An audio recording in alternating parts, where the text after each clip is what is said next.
Collevalanza, à Pérouse, en Italie, le sanctuaire de l'amour miséricordieux. Nous sommes à Collevalanza, un petit village près de Todi, situé à 350 mètres d'altitude. Jusqu'en 1951, ce lieu n'était qu'un centre de divertissement, et l'on y chassait des oiseaux au filet. Mais il est connu désormais comme le centre de l'amour miséricordieux. En effet, cet endroit, appelé Roccolo, autrefois recouvert de bois, s'élève maintenant la Collevalanza nouvelle, beaucoup plus célèbre que l'ancien petit hameau. Au cœur du nouveau complexe se trouve un crucifix particulier qui illustre l'amour infini de Dieu pour l'homme, son Fils, et qui justement s'appelle crucifix de l'amour miséricordieux. Quelle est l'origine de ce sanctuaire ? Pourquoi cette œuvre grandiose ? Le 10 décembre 1929, Mère Espérance comprit qu'elle devait faire sculpter un crucifix qui soit l'expression de l'amour, de la bonté et de la miséricorde de Dieu. Jésus lui précisa les détails de cette image et lui indiqua un juif désigné pour poser dans l'atelier de l'artiste. Mère Espérance s'adressa au sculpteur Culo Valera qui acheva son travail le 11 mai 1931. Ce crucifix qui parle au regard et au cœur montre Jésus sur la croix encore en vie, dans une attitude étonnamment inhabituelle. Il se tient droit en victime volontaire. Son visage est doux et serein, avec une expression intense de supplication et de pardon.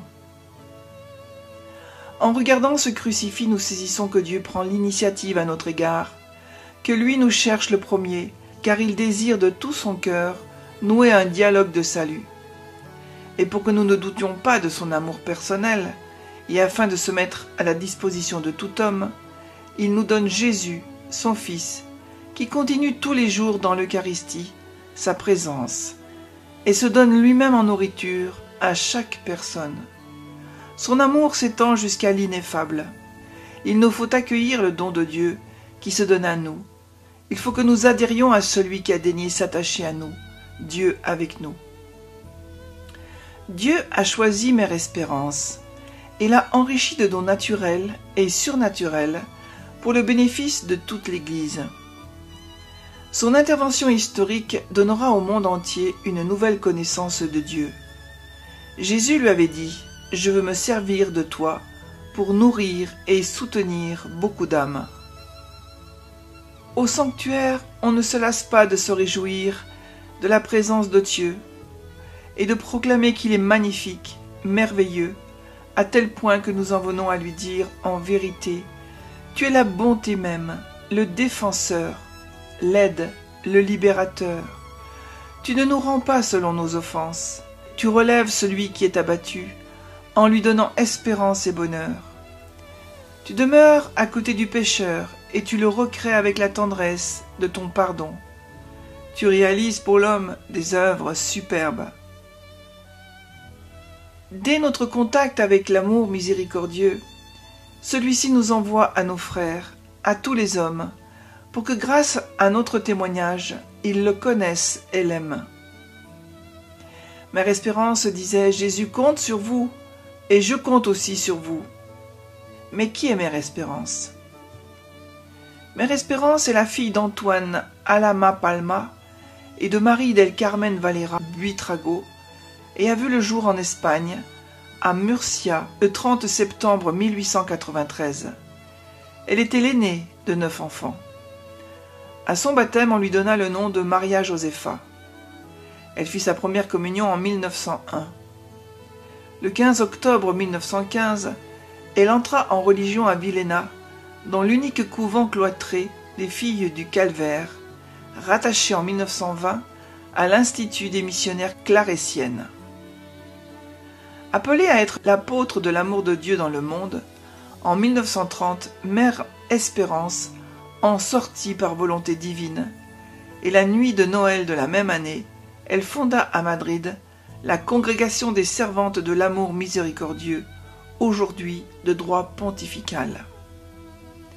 Le 15 août 1951, elle fonda la congrégation des fils de l'amour miséricordieux, également de droit pontifical. Mère Espérance s'est ouverte toute grande à l'invasion de la miséricorde et s'est enfoncée dans le cœur du Père toujours plus profondément. Preuve en sont sa vie entière, ses œuvres d'une hardiesse exceptionnelle qu'elle a réalisées, ses écrits où elle cherche à donner ce qu'elle a reçu, entendu et saisi. En Espagne, elle a ouvert maison après maison pour accueillir les enfants abandonnés. En 1936, cette femme au cœur aussi grand que le monde vint s'installer en Italie, à Rome, où elle fit preuve d'une charité héroïque pendant la guerre, jusqu'en 1951, où elle s'établit à Collevalanza. La divine providence la conduisait toujours vers ce petit village que Jésus avait élu pour le transformer en centre d'amour, d'où il répandrait ses grâces. C'est en ce lieu que Mère Espérance a intercédé jour et nuit par la prière et le sacrifice pour ses frères, ses enfants détournés de leur filiation, au point de ne plus savoir ce qu'ils font, parce qu'ils ne savent pas qui ils sont. Ici, elle s'est dépensée sans compter pour que l'amour du Père soit pleinement réalisé en tous. À travers sa tendresse maternelle, les humbles, les nécessiteux, les prodigues ont fait ici l'expérience de Dieu, qui est tendresse et pitié, riche en grâce et fidélité, et ils ont trouvé la plénitude de la confiance. Depuis Collevalanza, située au cœur de l'Italie, Mère Espérance a illuminé l'Église du XXe siècle, en lui donnant une connaissance profonde et nouvelle de l'amour miséricordieux de Dieu, et l'a orné de son témoignage rayonnant. Le sanctuaire qu'elle a réalisé, monument dédié à la bonté infinie du Seigneur, reste un point de repère, un rappel et une source de vie nouvelle, un lieu de véritable rencontre entre les enfants et leur Dieu et Père. Mère Espérance a quitté ce monde le 8 février 1983, à l'âge de 90 ans. Son corps a été déposé dans la crypte du sanctuaire de Collevalanza le 13 février de la même année.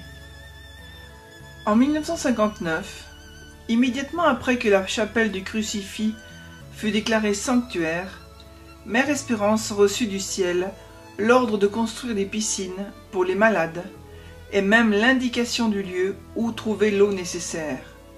Une eau dont les effets seraient étroitement liés au message de l'amour miséricordieux proclamé dans ce sanctuaire. Collevalanza est devenu le Lourdes d'Italie. Jésus dit à Mère Espérance: « Je veux que tu dises et que tu fasses bien graver dans le cœur et dans l'esprit de tous qui arrivent ici, de se servir de cette eau avec une grande foi et confiance, et ils seront délivrés de graves maladies qui sont des images du péché, cancer, paralysie, leucémie. Mais d'abord il est nécessaire que chacun vienne dans mon sanctuaire pour guérir sa pauvre âme des plaies dont elle souffre. Ici je l'attends, non en juge pour le condamner et lui infliger un châtiment, mais comme le Père qu'il aime, qui pardonne, oublie et ne tient pas compte de ses fautes. »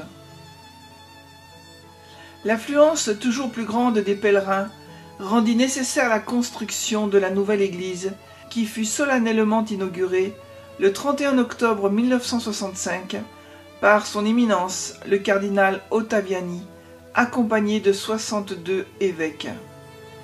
Le 27 avril 1982, le Saint-Père Jean-Paul II, à la suite de son pèlerinage au sanctuaire, la déclara basilique. Aussitôt que le pèlerin a passé le seuil, à l'intérieur de la basilique s'ouvre devant lui. Lumineux, élancé, vaste, c'est comme une étreinte qui l'invite à percevoir la grandeur de la bonté du Père, qui l'attend, qui le cherche et qui l'accueille. L'église est bordée par 2 rangées de simples cylindres, peu distants l'un de l'autre, de façon à laisser pénétrer la lumière. Ces cylindres sont autant de chapelles. Prière à l'amour miséricordieux. Amour miséricordieux, ne nous fais pas défaut, nous t'en prions. Amour miséricordieux, ne te lasse jamais. Sois constamment plus grand que tout mal qui se trouve dans l'homme et dans le monde. Sois plus grand que ce mal qui a grandi dans notre siècle et dans notre génération. Sois plus puissant par la force du roi crucifié. Béni soit son royaume qui vient. Cette prière vient du pape Jean-Paul II, qui était à Colle Valenza le 22 novembre 1981.